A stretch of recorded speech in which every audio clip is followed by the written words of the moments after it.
Ecuador concentró todas las miradas de la región este miércoles cuando el presidente Guillermo Lasso disolvió la Asamblea Nacional después del primer día de un juicio político que seguramente iba a terminar con su destitución por ese cuerpo que está dominado por la izquierda opositora. El mandatario, acusado por delitos de corrupción, firmó un decreto para disolver la Asamblea Nacional debido, según dice el texto, a la grave crisis política y conmoción interna. Ciudadanas, ciudadanos, ante ustedes comparezco para decirles que no es posible avanzar, resolver los problemas de las familias ecuatorianas, enfrentar los profundos desafíos a los que nos somete la inseguridad y el terrorismo, con una asamblea que tiene como proyecto político la desestabilización del gobierno, de la democracia y del Estado. Desde el inicio de mi gestión, en 4 ocasiones, un sector de la política nacional ha intentado deponer al gobierno democráticamente elegido. Esta resolución, prevista en la Constitución ecuatoriana, obliga a que en un plazo máximo de 90 días se celebren nuevas elecciones legislativas y presidenciales para completar con nuevas autoridades el periodo de 4 años que comenzó en mayo de 2021. A esos comicios puede presentarse el propio mandatario intentando una reelección. Los militares y la policía respaldaron la decisión del presidente Lasso, argumentando que está amparada por el marco constitucional. La oposición, por su lado, tildó de ilegal y de golpe de Estado la disolución del Parlamento. Sin embargo, hasta ahora no se verificaron movilizaciones de protesta ni hechos de violencia o desborde institucional, como sí sucedió hace unos meses nada más en Perú, luego de que el expresidente de ese país, Pedro Castillo, disolviera el Congreso. Les propongo que profundicemos en lo que está ocurriendo en Ecuador, los antecedentes, lo que puede venir. Para eso estamos con el politólogo Pablo Medina Pérez. Pablo, buen día, gracias por acompañarnos. Muy buenos días, muchas gracias por la invitación. Pablo, este miércoles de mañana apenas se conoció la noticia desde afuera de Ecuador. Muchos se alarmaron, nos alarmamos por un supuesto nuevo quiebre institucional en América Latina. Estaba el paralelismo, estaba la comparación con lo que ocurrió hace pocos meses en Perú. Ahora, como yo mencioné al pasar, el mecanismo que utilizó Lasso está previsto en la Constitución. ¿Podemos explicarlo? Por supuesto que sí. De hecho, me voy a tomar un minuto nada más para dar un poco de antecedente histórico. Adelante. Porque tiene mucho que ver. Entre el 97 y el 2005, el Ecuador vivió una crisis política, varios eventos de crisis política muy importantes. De hecho, 3 presidentes de la República que fueron electos fueron depuestos por medidas, digamos, cuestionables, fuera de la Constitución. Es decir, en la realidad obedeció a movilizaciones sociales que terminaron con las Fuerzas Armadas fungiendo como árbitros, digamos. En ese entonces la Constitución del Ecuador plantea que las Fuerzas Armadas son garantes del orden constitucional. Entonces las Fuerzas Armadas, haciendo uso de esto, llegaba un momento en donde retiraban el apoyo al presidente de la República, que era una figura absolutamente fuera de la ley y de la Constitución, pero eran las salidas políticas que encontrábamos a esas profundas crisis. Entonces, en el 97 el presidente Abdalá Bucaram fue depuesto. De hecho, la Asamblea, el Congreso lo declaró incapaz de gobernar, incapaz mentalmente de gobernar. El presidente solía decir que él está loco, y la Asamblea dijo, bueno, él ha confesado que está loco, por lo tanto no puede gobernar. Ese era el tipo, para caricaturizar un poco el tipo de argumentos que se utilizaban. En el 2008 el Ecuador redacta una nueva constitución, y justo por este largo historial de conflictos entre Ejecutivo y Legislativo, en la Constitución del 2008 genera algunos mecanismos por los cuales, en caso de bloqueo y de crisis política, se pueda evacuar por vía constitucional. Es decir, que el presidente en efecto pueda salir de la presidencia, pero que no sea bajo estos artilugios extrajudiciales, extraconstitucionales. Uno de ellos es lo que nosotros vulgarmente denominamos la muerte cruzada. No está así en la Constitución, pero la lógica es la siguiente. La lógica es que el presidente puede cerrar el Parlamento o el Parlamento puede destituir al presidente, pero es cruzada la muerte porque en el momento en el que uno lo hace, todos se van a elecciones. Es decir, todos eventualmente pierden el cargo o tienen que someterlo a ratificación en el voto popular. Entonces, este es el mecanismo de la muerte cruzada. Hace un año, en junio del año pasado, la Asamblea intentó ya utilizar el mecanismo de muerte cruzada. Hubo movilizaciones, hubo un paro indígena en el Ecuador muy fuerte. La Asamblea intentó utilizarlo, pero se necesita una mayoría calificada de 2/3. No llegaron los votos. Nosotros tenemos una Asamblea, un Parlamento unicameral, una sola Cámara, 137 diputados, y necesitaban 92 y llegaron a 80, les faltaron 12. Claro, el tema es que esa figura no es muy atractiva para los diputados, porque si es que lo lograban, ellos también perdían su trabajo, porque todos tenían que someterse a elecciones. Un año después, ellos utilizan otra vía, un mecanismo que ha existido en nuestra Constitución desde hace varias constituciones. El Ecuador ya tiene 20 constituciones, bueno, desde hace muchas. Existe el mecanismo del juicio político, en donde lo que se busca es determinar responsabilidades políticas del mandatario. Y cuando digo políticas, es importante entender que no estamos hablando del mismo estándar de prueba de una responsabilidad penal o civil. Es decir, finalmente, en los parlamentarismos europeos llamaríamos a esto en los votos de confianza. Es decir, está bien. Ese es el paralelismo, ¿no? Esa es la comparación. Un voto de confianza. Exacto. Entonces, pero el Ecuador, al ser un país presidencialista, dice, bueno, podemos desconfiar del presidente solo en 3 casos. Si es que hay traición a la patria, si es que hay delitos de lesa humanidad, torturas, desapariciones, o si es que hay delitos contra la administración pública, peculado, cohecho, final, malversación de fondos públicos. Entonces, esta figura es mucho más interesante desde el punto de vista de la Asamblea, porque la Asamblea Nacional puede destituir al presidente, pero no es muerte cruzada, no se va a la casa. Es un proceso mucho más largo que necesita el aval de la Corte Constitucional. Entonces, hace algunos meses, la Asamblea decidió acusar al presidente políticamente por tres cargos distintos, 2 de concusión, 1 de peculado. La Corte Constitucional dijo los de concusión no van, pero el de peculado podría ser posible. Y cuando digo que es posible, no quiere decir que el presidente haya cometido peculado. Lo que quiere decir es que es posible que el presidente no haya tomado las decisiones necesarias para evitar un posible peculado. Es decir, pueden desconfiar del presidente en ese sentido. Y esa es la figura con la cual la Asamblea comienza el largo proceso de juicio político. Ya llevamos algunos meses en esto. Y oficialmente comenzaron hace una semana. El presidente se presentó ante el Pleno de la Asamblea y al día siguiente aplicó la muerte cruzada. Esa es la situación en la que estamos. Una pregunta allí, justamente, brevemente, antecedentes. ¿Cómo se llegó a esa situación? ¿Qué pasaba en la relación entre el gobierno y la oposición, que es mayoría en la Asamblea Nacional? ¿Por qué la oposición terminó recurriendo o intentando esto de juicio político? Emiliano, yo creo que has tocado un punto fundamental y que no es nuevo en el Ecuador. Yo mencionaba que hemos tenido varios problemas de bloqueos. En el país, desde el 78, que volvimos a la democracia, solo un presidente ha gozado de una mayoría en el legislativo, que fue el expresidente Rafael Correa en uno de sus periodos. El resto del tiempo, los presidentes cuentan con gobiernos de minoría y tienen que pactar. El presidente Lasso llegó con una bancada muy, muy pequeña y rompió lazos políticos. Él tenía una alianza electoral con otro partido de derecha, un poco más conservador, pero también de derecha, y la rompió. Llegaron, durante las elecciones se mantuvieron en coalición. Unos días antes de asumir el cargo, el presidente rompió esa alianza y luego ha roto sistemáticamente los puentes con otras organizaciones políticas. Entonces, finalmente, el presidente habla de un bloqueo en el legislativo. Yo no sé si eso es tan así, porque el presidente ha presentado 7 proyectos de ley y al menos 5 han sido tratados y 4 aprobados por el Parlamento. Entonces, no sé si es que hay ese tal bloqueo. Lo que sí es cierto es que el legislativo podríamos utilizar la palabra un poco inexacta, pero ha presionado, ha acosado un poco al gobierno con pedidos de información, procesos de fiscalización, es decir, lo ha tenido un poco contra las cuerdas en ese sentido, y esto hace que finalmente decante, una vez que se empiezan a formar estas mayorías, sobre todo esta dirigida por el partido del expresidente Rafael Correa, decante en este juicio político.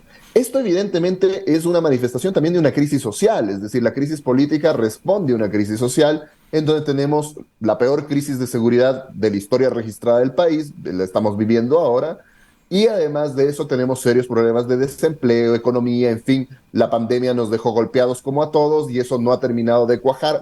Y cuando parecía que empezaba a despegar, el tema de la crisis de seguridad también ha repercutido en crisis social. Entonces tenemos toda esta configuración de elementos que hacen que la Asamblea diga este es un buen momento para intentar destituir al presidente vía juicio político y el presidente finalmente diga, miren, no hay peculado, yo no soy responsable y como la Asamblea me está acusando de algo que es ilegítimo, yo voy a aplicar la muerte cruzada. Bueno, vamos a volver a la muerte cruzada y a la disolución del Congreso enseguida.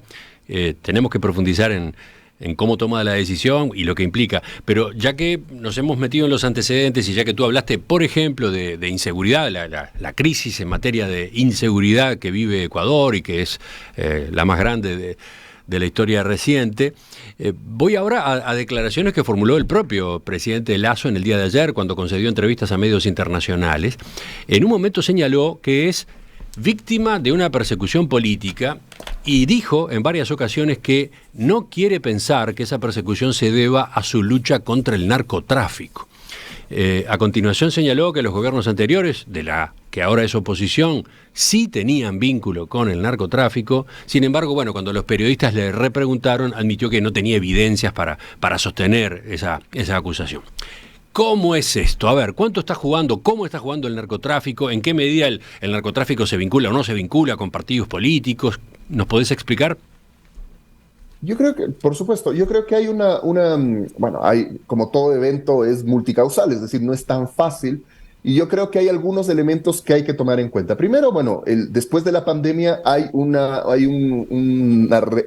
represión, digamos, está represada una gran parte de la producción de cocaína. El Ecuador históricamente ha sido un país de paso, ha sido un país de embarque, sobre todo porque tenemos a dos grandes productores de cocaína alrededor, Colombia y Perú, y de hecho Colombia, una buena parte de su producción de cocaína se concentra en el sur del país, fronterizo con el Ecuador. Entonces el Ecuador históricamente ha sido un país de salida. Desde el año 2000 se incrementó por Plan Colombia, en fin, no nos vamos a ir tan lejos. El tema es que después de la pandemia esto se reactiva, el negocio de la cocaína se reactiva a nivel mundial. Regresamos a tener un buen tráfico marítimo de comercio. La cocaína en gran medida se trafica vía marítima, contaminando los containers legítimos de productos legítimos. Entonces esto empieza a intensificarse. Eso implica algunos problemas, hay luchas de territorio por diferentes bandas, se empieza a diversificar también el mercado, porque ya no solo se llega a Estados Unidos, que era el principal destino, sino también Europa. Esto hace que hayan unas conexiones y unas luchas de territorios entre grupos narcotraficantes mexicanos, europeos de distinta índole, etcétera, que intentan controlar el tráfico, las vías de tráfico de cocaína. Ante esta realidad, el gobierno empieza a tener una política muy dura con respecto a la captura de cocaína. Evidentemente, esto exacerba el conflicto entre diferentes grupos. Pensémoslo por un segundo como si fuera un negocio cualquiera. Es decir, si es que yo estoy exportando plátano, que es un producto legítimo que exporta el Ecuador, y hay conflictos entre diferentes exportadoras, productores de plátano, y finalmente hay una pésima cosecha, entonces no se alcanzan a hacer los pedidos, las entregas. Eso en el mundo formal se resuelve yendo a los tribunales, es decir, yo te compré 1 tonelada de plátano, me llegó solo media tonelada, me estás estafando, voy a la corte y le pido que arregle el problema. En el mundo del narcotráfico, cuando ocurre eso, se resuelve con violencia, se resuelve en las calles. Entonces, el gobierno empieza a ponerle mucha presión a las bandas delincuenciales.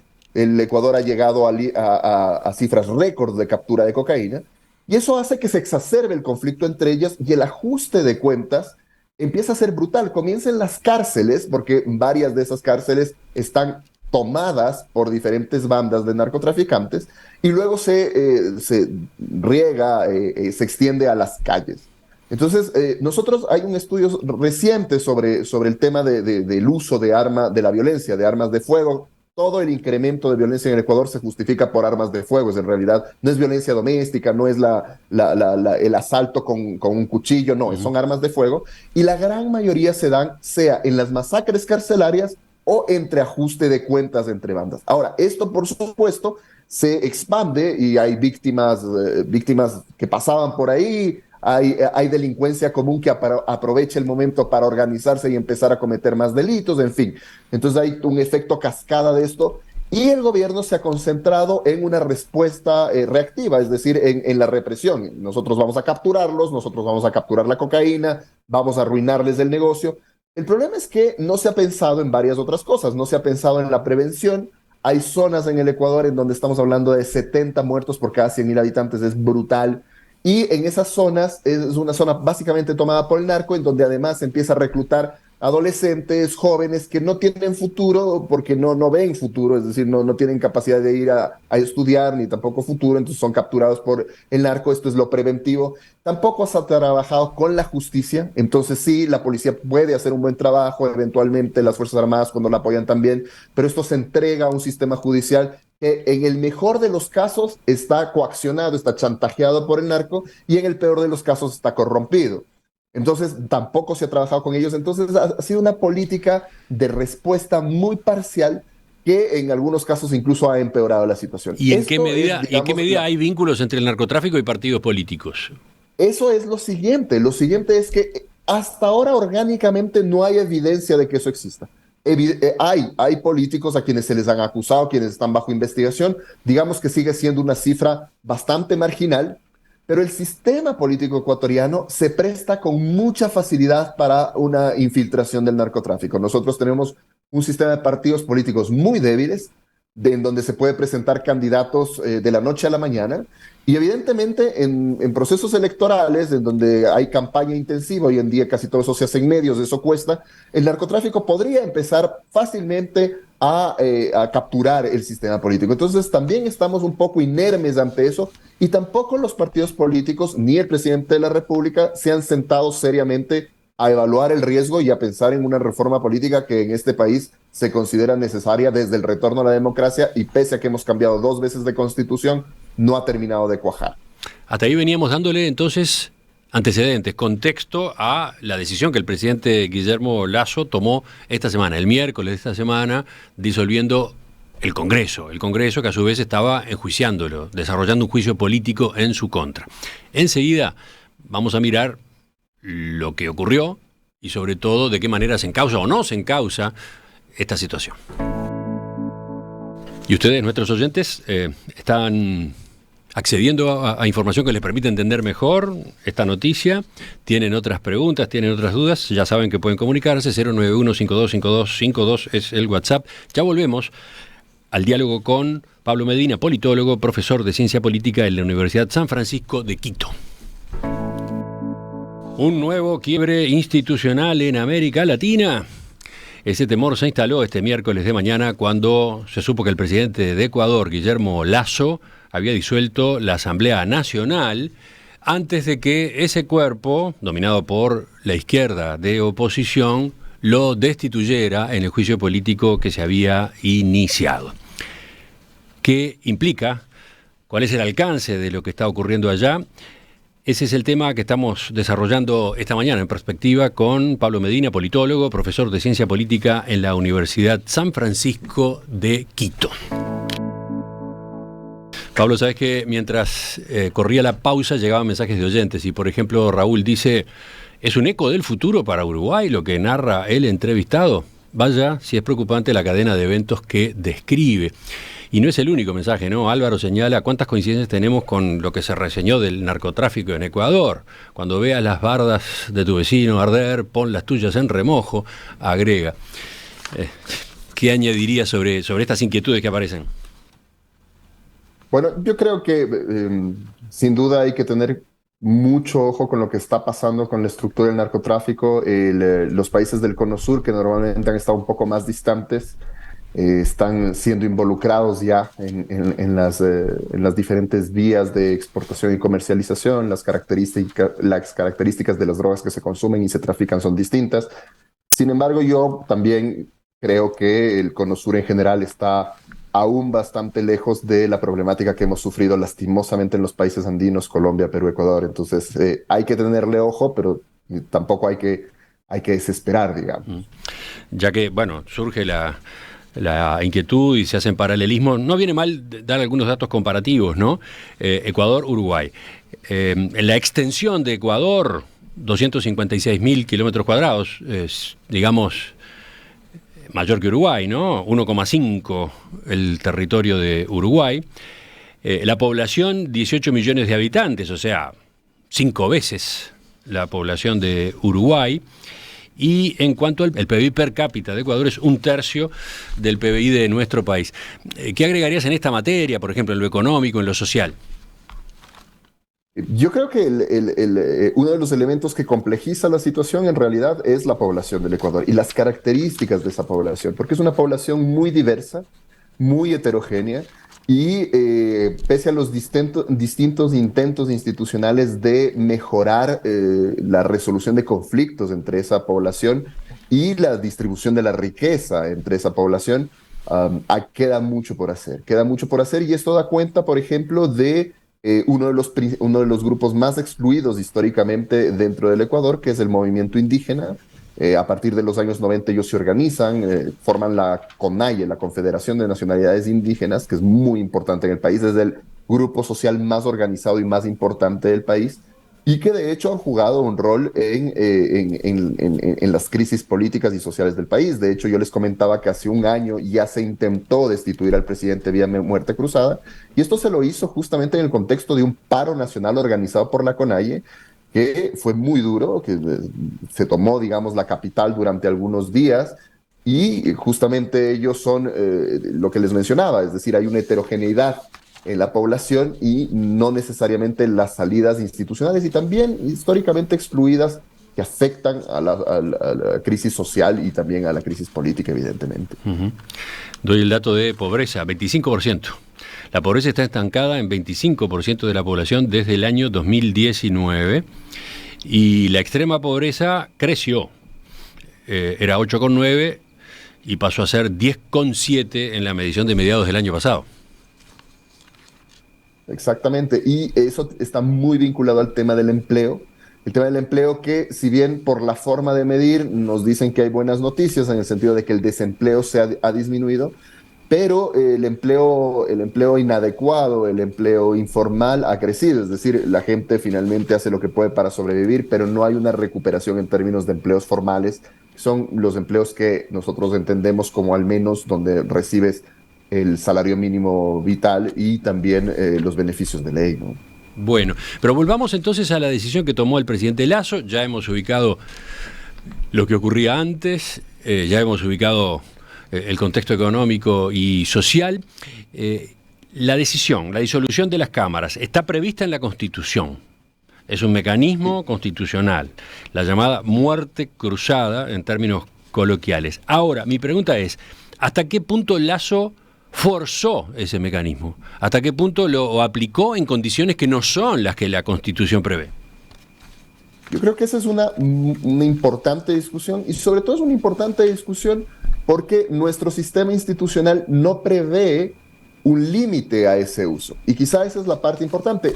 Hay otros sistemas en otros lugares del mundo, no exactamente iguales, pero en donde existe esa salvedad. Dice, bueno, el presidente o el jefe de gobierno, si es que es un parlamentarismo, podrá disolver la Cámara, excepto cuando esté siendo sometido a un proceso de fiscalización y control. Nuestra Constitución no tiene eso. Y eso es interesante porque la Constitución que nosotros escribimos en 2008, ahora 15 años después, estamos recién viendo los efectos que tiene estas cosas que diseñamos en ese momento. Y, por ejemplo, no pusimos ese límite, entonces el presidente formalmente no tiene ningún límite. Y también el artículo que le permite hacer esto le da tres causales. Él puede cerrar la Asamblea por 3 causales. La primera es porque la Asamblea se ha arrogado funciones que no le corresponden. Para esto necesita el aval de la Corte Constitucional. La Corte tiene que decir sí, hay esa probabilidad. Pero hay otras 2 condiciones para las cuales no necesita el aval de la Corte Constitucional, que son ante grave crisis política y conmoción nacional, la una, y la otra ante bloqueo sistemático e injustificado de su plan de desarrollo. Estas dos causales, la Constitución dice que será a juicio del presidente. Ajá, a juicio del presidente. Y hubo reclamos, por ejemplo, del ahora expresidente del Legislativo, Virgilio Saquicela, también de otros congresistas, presentaron demandas ante la Corte Constitucional argumentando que el país no vivía ni una grave crisis política ni una conmoción interna. Ayer, sin embargo, la Corte Constitucional se pronunció y rechazó por unanimidad esas demandas. Pero lo hizo sosteniendo que no tiene competencia para pronunciarse respecto de la verificación y motivación de la causal de grave crisis política y conmoción interna, y dijo que tampoco la tiene ninguna otra autoridad judicial en el país. Claro, es que eso es importante, porque la Corte no está diciendo hay o no hay una grave crisis. La Corte se está basando en lo que dice la Constitución. Dice, esto es a juicio del presidente. La Corte no tiene competencia porque la Constitución dice que esto es a juicio del presidente. Y si la Corte Constitucional, que es la más alta autoridad de control constitucional en el país, no tiene autoridad para determinar eso, ninguna otra autoridad judicial la tiene. Y esto no es inocente. En el país ya ha ocurrido. El país tiene un mecanismo que se llama acción de protección, que es que cualquier juez puede asumir un rol constitucional cuando un derecho está siendo vulnerado. Lo que la Corte está haciendo es curándose en sano y diciendo, ojo, sobre esta materia nadie puede asumir competencia. Hay un problema de diseño en todo caso, un problema de diseño constitucional. Uno podría pensar que es un problema de diseño constitucional, o uno podría pensar que los constituyentes lo dejaron así, es decir, pensaron el presidente va a tener una forma subjetiva de cerrar el Parlamento. Porque, ojo, eso también se aplica en el sentido contrario. Hace un año la Asamblea, bueno, en ese momento es verdad que teníamos un paro nacional, pero la Asamblea también puede determinar que hay una crisis política a su juicio y destituir al presidente. Entonces, bueno, el mecanismo está en la Constitución, las Fuerzas Armadas y la policía respaldaron al presidente, argumentando eso precisamente, de que se mueve dentro del marco constitucional. Ahora la máxima autoridad en esta materia emite ese pronunciamiento que yo mencionaba recién, la Corte Constitucional. ¿Qué puede pasar? ¿Qué está pasando entre la gente? ¿Qué está pasando en la población? ¿Hay resistencias? ¿Hay movilizaciones de protesta? ¿O esto va a ir corriendo fluidamente hasta las elecciones, hacia el cauce electoral? Y esto es muy interesante porque, como decía hace un minuto, estamos viendo recién cómo funciona esto que nos inventamos en el 2008, esto que pusimos en la Constitución.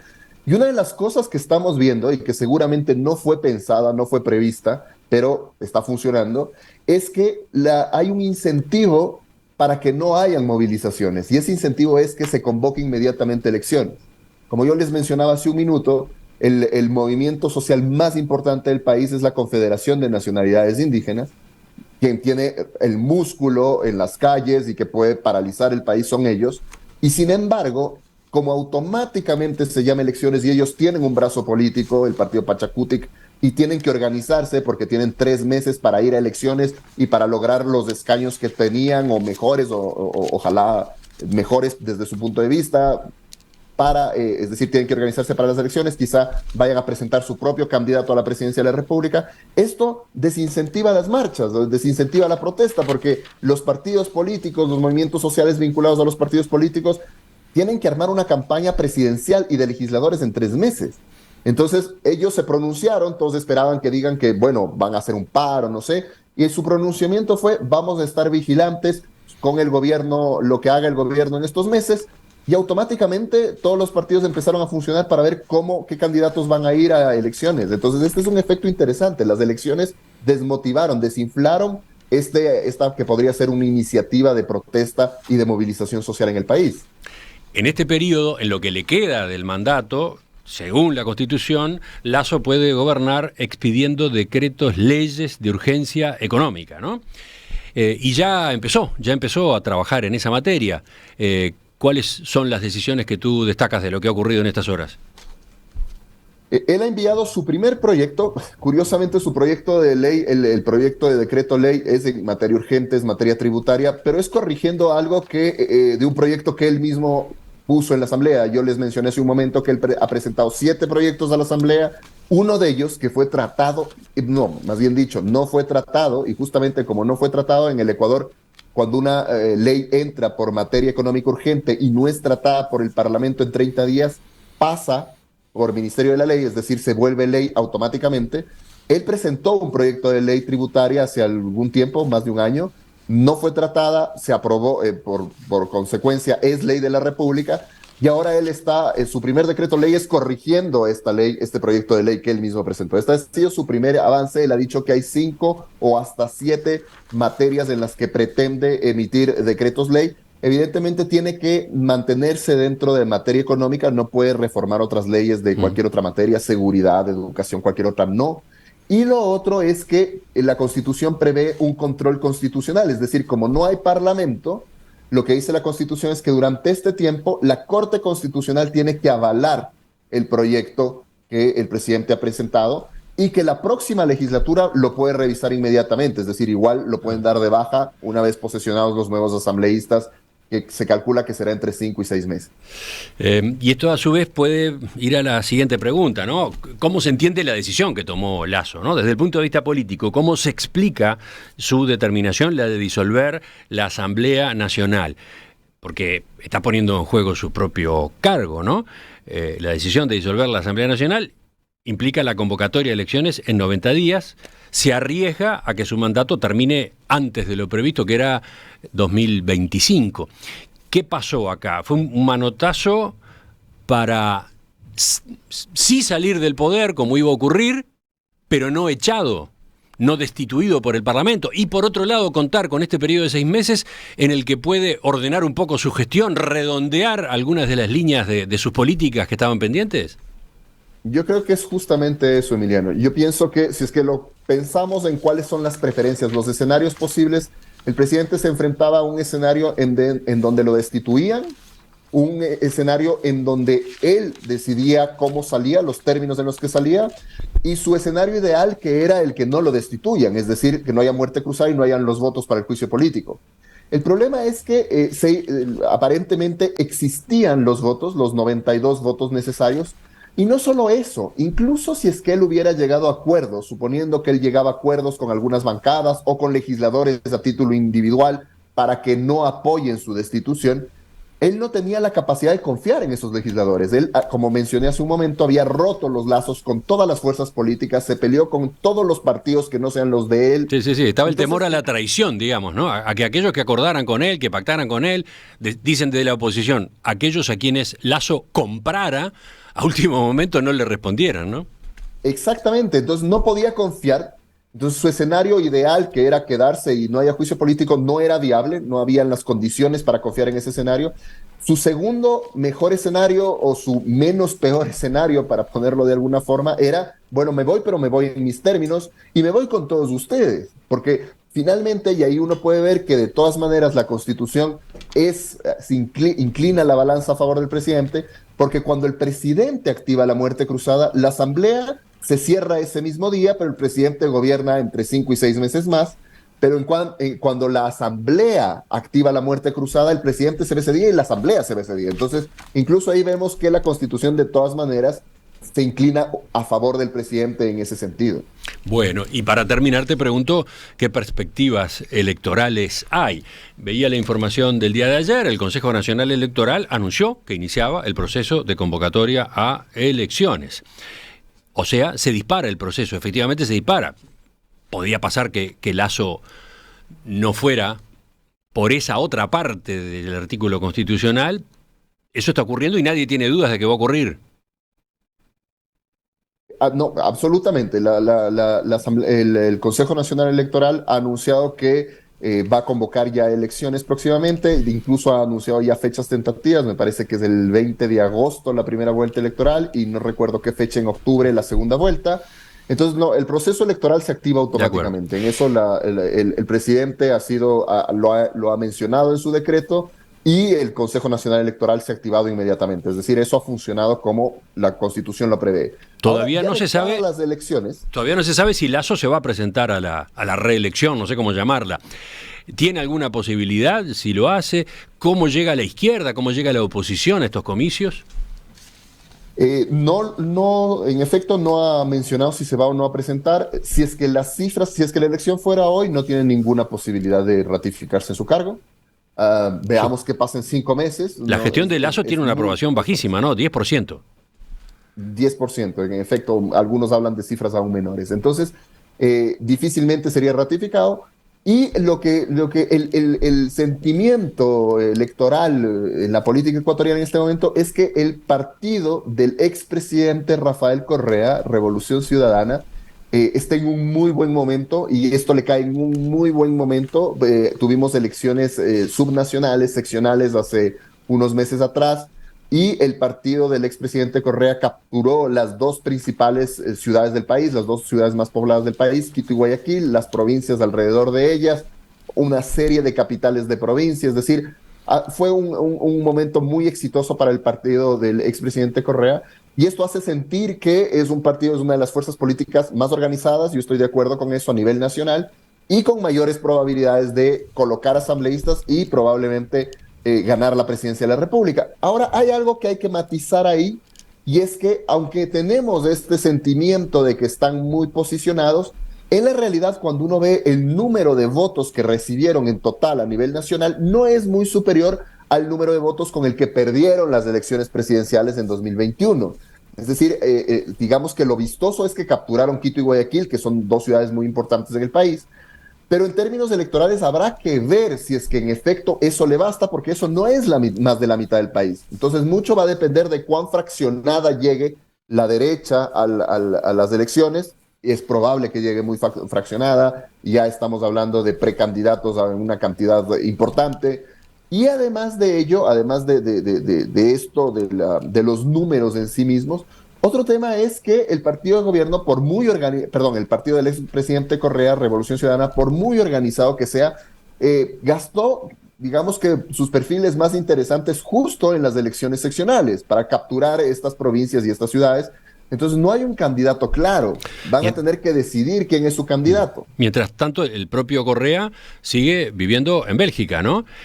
Sobre él pesa una orden de prisión dictada por la justicia ecuatoriana, que en 2020 lo condenó a 8 años de cárcel por cohecho, un delito que no prescribe. En ese país no prescribe, en Ecuador. Exactamente, el cohecho no prescribe, el expresidente está declarado prófugo de la justicia. Hay algunos analistas constitucionales que han esbozado posibles mecanismos por los cuales él podría ser perdonado, pero aún para eso tendrían que tener una mayoría muy importante en la Asamblea Nacional, hacer reformas de ley, en fin, una vía más rápida que el mismo expresidente Correa la ha planteado, y muchos de sus partidarios, es que, como prevé nuestra Constitución, nos vayamos a una asamblea constituyente, pero otra vez, para eso necesitas un apoyo ciudadano muy importante. En este momento yo no creo que existan las condiciones para ello, lo que no quiere decir que puedan tener muy buenos resultados en las elecciones, aunque yo insisto en ser un poco más escéptico con respecto a esto que muchos dicen, bueno, van a barrer en las elecciones. Puede que lo hagan, pero insisto que se enfrentan a algunos desafíos que no son menores. Y por último, el factor indígena, las organizaciones indígenas y su representación partidaria. Ellos tuvieron la mejor representación partidaria de su historia en las últimas elecciones parlamentarias. Su desafío es alcanzar esos mismos números, y yo creo que también va a depender mucho de quién sea su candidato a la presidencia. Mucho de sus buenos resultados en las elecciones legislativas tuvieron que ver con el candidato Yacu Pérez, que disputó con Lasso el paso a la segunda vuelta electoral. De hecho, Lasso casi no llega a la segunda vuelta electoral, se enfrentó con el candidato del movimiento indígena Yacu Pérez. Y en estas elecciones habrá que ver cómo se organizan. El problema que tienen en este momento es que hay una división interna importante.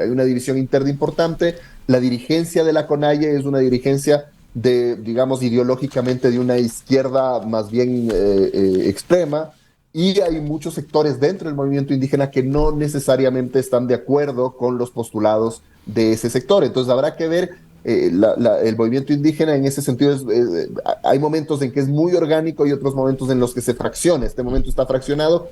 Eso no quita que logren llegar a acuerdos importantes para las elecciones, pero habrá que ver en los 3 meses que tienen para presentar candidatos aún menos, si se ponen de acuerdo en quiénes son los candidatos y cuál va a ser la línea que presente el partido, porque lo que es importante también es que Yacu Pérez logró capturar mucha de la votación mestiza, es decir, de los no indígenas, era un candidato ambientalista, es decir, llegó con muchas propuestas que superaron el mundo indígena. Habrá que ver si el candidato que propongan hoy en día logra hacer eso. Si es el presidente actual de la CONAIE, difícilmente, él está muy cuestionado desde los sectores no indígenas, desde el mundo mestizo, digámoslo, entonces probablemente no va a tener ese éxito. Si es que se decantan por otro candidato, habrá que ver qué candidato y si tiene esa capacidad. Así que entonces, bueno, la campaña recién está por arrancar y hay una cantidad de decisiones, definiciones en los distintos espacios políticos que faltan para entender o para empezar a razonar sobre cuál puede ser el resultado. Volveremos a convocarte, Pablo. Ha sido muy amable, ha sido muy claro tu enfoque. Nos encontramos en cualquier momento en los próximos días, ¿te parece? Emiliano, con muchísimo gusto. Muchas gracias por la invitación. Ha sido muy agradable poder conversar sobre el tema. Hemos estado con Pablo Medina, politólogo, profesor de Ciencia Política en la Universidad San Francisco de Quito.